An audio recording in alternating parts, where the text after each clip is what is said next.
आणि केंद्रीय सामाजिक न्याय आणि सक्षमीकरण राज्यमंत्री रामदास आठवलेंशी या संदर्भामध्ये बातचीत केली आमच्या प्रतिनिधींनी। बघूयात।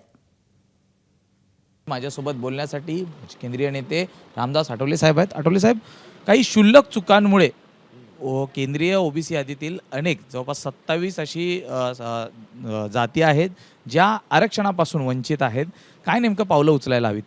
मला असं वाटतं की जी ओबीसीची यादी आहे ती याबद्दल बनवण्यात आलेली होती आणि आता ओबीसीमध्ये जर एखादी जात टाकायची असेल तर राज्य सरकारकडून त्याची शिफारस होणं अत्यंत आवश्यक असतं।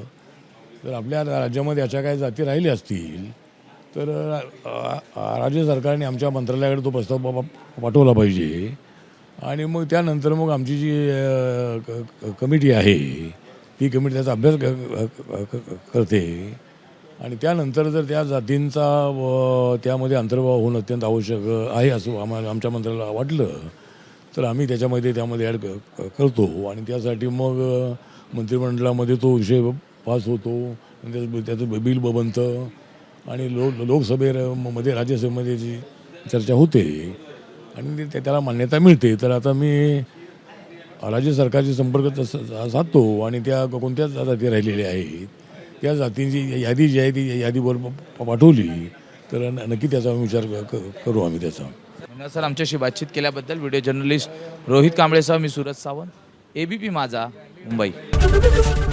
एबीपी माझा, उघडा डोळे बघा नीट।